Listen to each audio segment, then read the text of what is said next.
Hey, what's up? This is Laidback Luke, DJ and producer, Kung Fu athlete, and family guy. It gets a bit confusing sometimes which plugin should go first and which one goes last, and which one goes in between.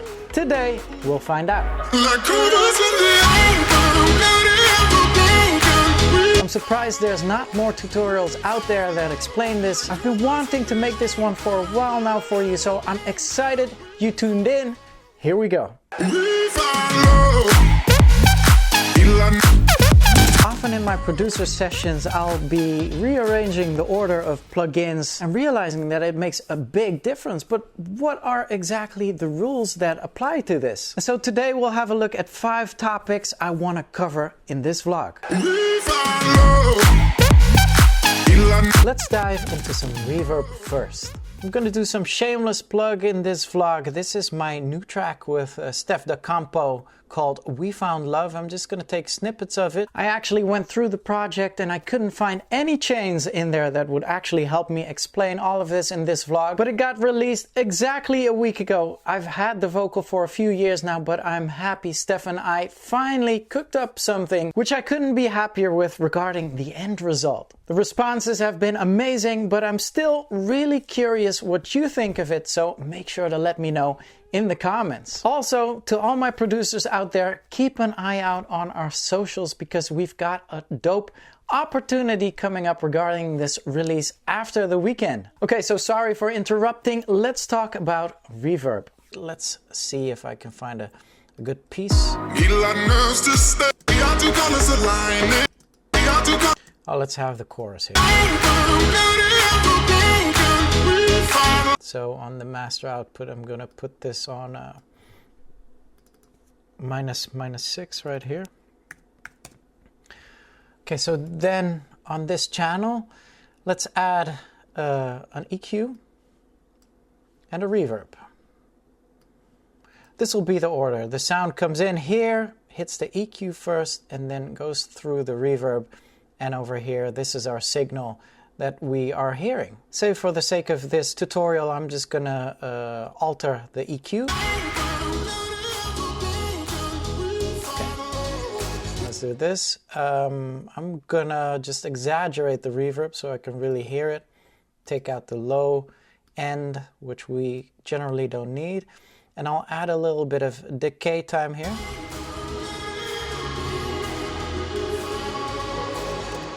Taking the dry wet back.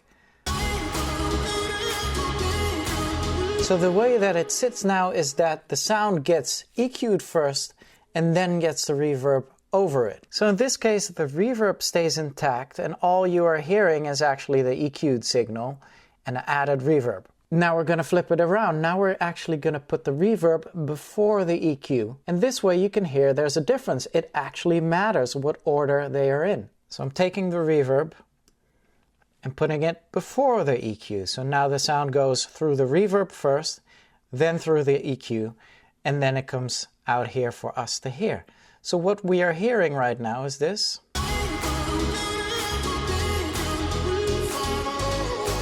Seemingly nothing, but there's actually a big difference. The reverb, just like the track, also gets this EQ treatment, whereas if I would put the reverb here, the reverb would just sound like it always does without this EQ. We're gonna stay in the effects realm and I'm gonna add a saturator and a delay to the signal. Okay, taking these out and let's just go to the drop.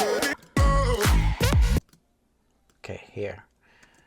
So mind you, this might sound sloppy now, but this is all for the vlog. Okay, so let's have the saturator first momentarily.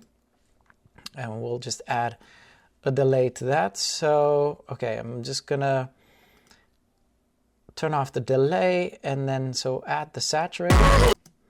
Obviously taking it down in the output here. So bear with me, I know this sounds horrible, but this is just for our little experiment here.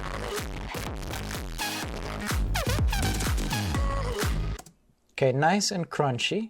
I'm just gonna add the delay in here.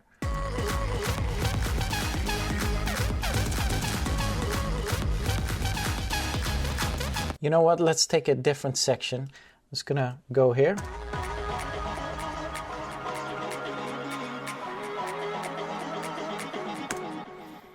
Okay, so a bit of chaos, but the signal routes like this. The signal is here, the clean signal is here, goes through the saturator, then goes through the delay, and then what we're hearing is somewhere here, actually on the master, somewhere here where it's the output. And so now when you flip these two around, does it matter? Does it really matter? Stay tuned for the answer. I just need to tell you right now about the new Mixmash Deep release. Remember the winners of the Keep On Rocking remix contest, Crexton and Wyco. They just dropped their new track, Forget It, and it's out right now. As always, you can find all the links in the description below. And wow, I still have 4 more subjects to cover in this vlog. So flipping around the delay and saturator, does it really matter? And the answer is yes, because the saturator amps up the volume and amps up all the signals and technically makes the signal flatter. You will notice that within the signal it will over-exaggerate the delay as well.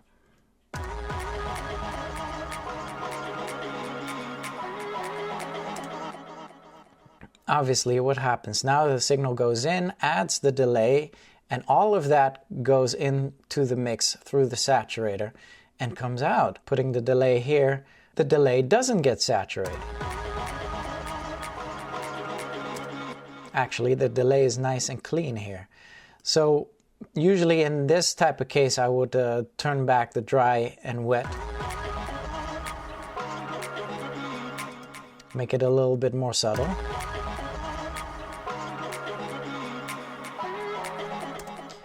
Whereas if I would put the delay back here now, then we'd almost lose the signal. In theory, we would lose the signal. Sometimes in chains it happens, you have compression and you have limiting going on and everything is sounding at its peak. And if you would put a delay after instead of before, then you would notice a big difference, and we're probably going to get to that later in the vlog. Let me first do the same trick with a little bit of chorus. Picking a different section.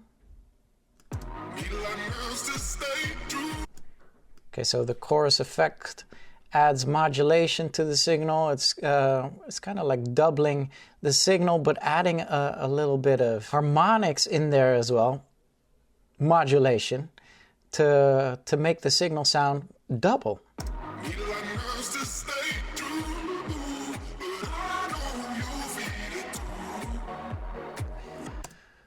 So now the chorus is after, it's not thrown into the mix with the saturator, so this could have a cleaner effect if you want.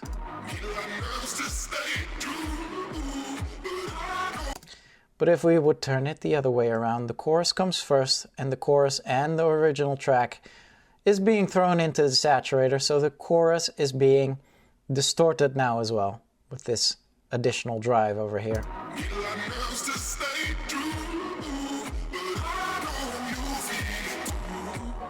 Over here you hear it in the empty spaces where all of a sudden there's more of a chorus going on than you might have in the previous order of plugins. But by now I hope this is starting to make sense to you. Let's go into the next section. EQs, we talked about them in the previous section and you'll hear some similarities, but I really want to imprint this in your brain, how important the use of EQ in a chain matters. Okay, so we're going back to the same little setup, but now we're gonna put an EQ after the chain. So now this means everything I EQ here is gonna affect the saturator and the chorus. Maybe let's add some crazy frequencies in the 190 range. Or here, some extra bass. Let's do that. Some extra bass here. So obviously all of this is affected now by this one EQ. So now let's change the order and put the EQ right at the beginning. Sound comes in here, goes through here, we're gonna end in the saturator. Now this peak, how will that sound? Probably distorted through the saturator. Let's hear it. So that's quite a big difference, because this right here is fully going into the ceiling of the saturator now. Basically the EQ only is EQing the signal here. All of this is doing their own part now.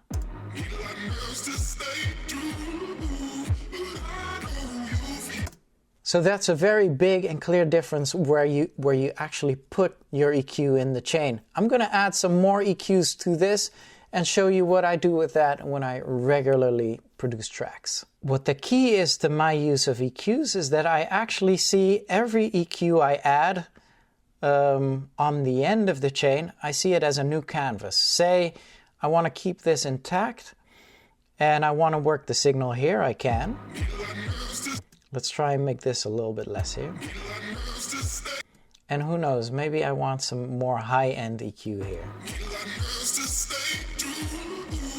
Nice and crispy. And so what I would do is I would see this as the end of my canvas right now. The end signal, the ending. So if this would be a synth sound, this would be the sound. Now I might listen to the track or come back to the track and think, oh no, it needs less high end, or it needs a little bit more of this or that. What I usually do is actually keep this intact. Obviously you can work this and keep on adding EQs here, but I just want a new canvas. I'm gonna add this EQ here, and now all of a sudden I see this as a blank new canvas, and over here I can say, oh, you know what? The high end, maybe it needs to be a little peak that I subtract right here. And maybe I don't like this peak here, this one, that one, and take it down here.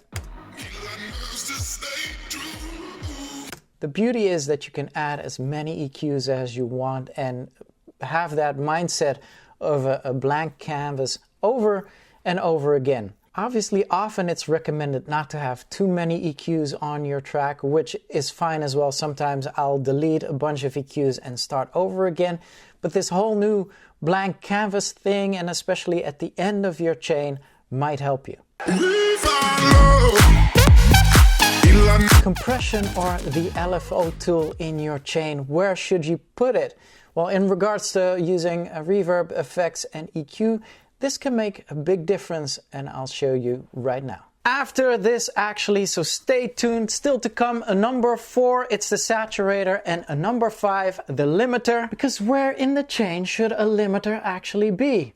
I'll let you know. Young producers, I'll keep on talking to you for a minute as our quarantine series continues. April 30th, it's a mix mash takeover and your track might be streamed. Last month we gave upcoming DJs the chance to be featured, but now we gave producers the chance to be heard in our event. This is about the tracks that were submitted through the Messenger bot. We chose a few of them to be played out by one of us on April 30th. Also, the winners of our Mix Mash Quarantine EP contest, I will world premiere the 3 best tracks selected from the EP in my set. These 3 tracks will be released as an EP on May 1st. You don't want to miss this. Okay, back to the vlog. I got my EQ, my reverb, and say for sidechaining purposes, I'm gonna use my LFO tool. Oops, I gotta move my LFO tool here. It's just for the vlog and for you to get a feel of what I'm doing. So, taking out some low frequencies here as well. A little bit of decay time.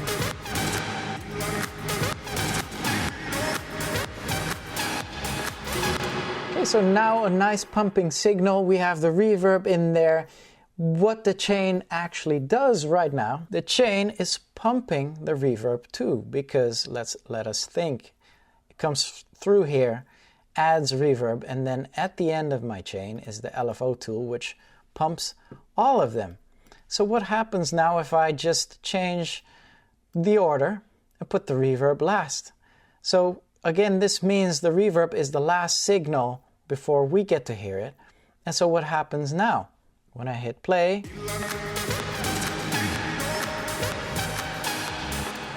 you will hear the reverb not pumping at all. And this could be a very big difference in what you are trying to achieve with your sound. And so within production and in the order of the chain, you will always think about these things. Oh, do I want the reverb to pump with this? Or do I want it not to pump with this? Where should I put my EQ? Obviously, we can put the EQ at the end as well. So EQ at the end, which means now the dry signal gets pumped first, added reverb, and then the last one is the EQ. So the EQ is determining the last bit of the signal here.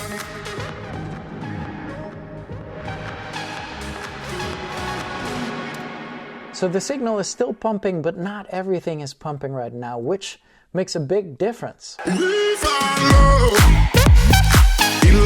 Let's just quickly get back to that saturator again and add it onto our little pumping chain right here. But before I do that, I'll need to give a shout out to the comments from last time's vlog, my how to set up your DJ stream vlog. On the number 2 comment, it was our winner of the Mixmash Quarantine DJ competition, Aya, giving us valuable info on her setup. Thank you for that. And the number 1 comment goes to DJ Alb, who came through with an incredible compliment. Thank you. And thanks to everyone that commented. If you have a comment right now, then make sure to leave one down below. Still to come, the limiter, but right now we'll get you to fix that sound of yours. Say you're working on a lead synth, or you have this chain going on. Let me take this off right here. I'm gonna add the saturator. Let's get this nice and gritty again.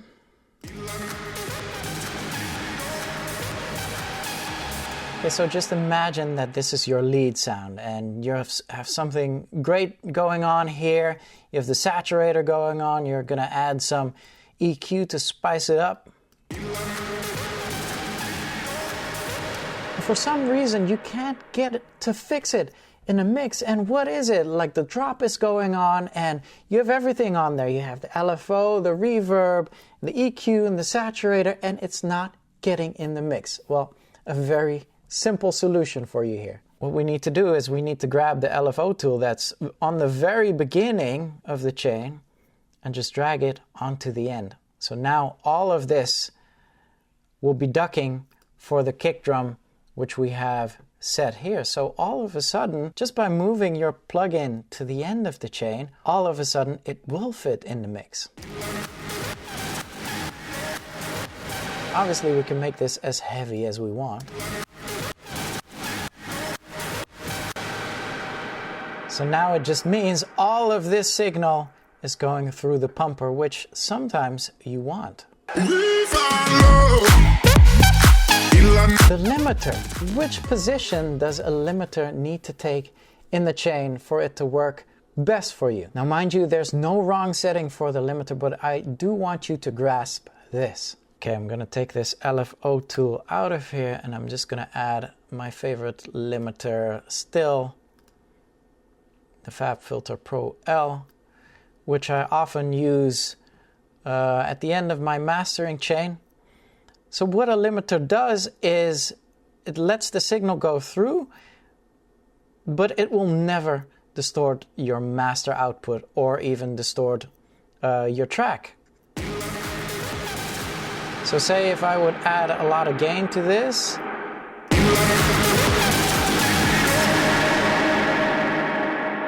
this is the absolute limit here, 0 dB. When something goes over 0 dB, it means it'll start distorting. And especially on your master output, you'd never want this. On the individual tracks, that's absolutely fine as long as it's not on your master output. So obviously over here we have the saturator doing its distortion thing, so we can just take that off. Limiter is running very hot here. We just wanted to tickle it a little bit. Okay, but sometimes you're thinking, oh, you know what, let's add an EQ then. Luke said it was a new canvas for every single sound. So over here, let's add an EQ, you know, do something to it and maybe add like a very short reverb here, super short reverb.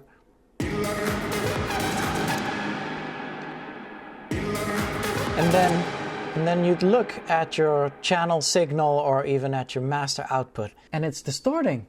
You're like, man, how is this possible? I put this limiter on here, you know, I have everything, the reverb going on, the EQ and the limiter, and Man, my signal is distorting. The solution is very simple. The limiter always needs to be at the end of your chain if you don't want it to distort your signal, and especially on your master output, you just move the limiter to the end of the chain, and over here you're safe again.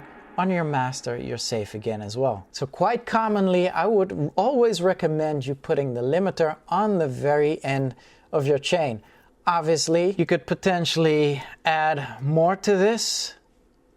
And then, you know what, because it's software, you can just add another limiter on the end and you're safe again. And I might hear you asking right now, oh, so what about if I put an LFO tool after the limiter? So not necessarily on the track itself, but on the master, obviously to get it out of the red again, you just need to put a limiter there.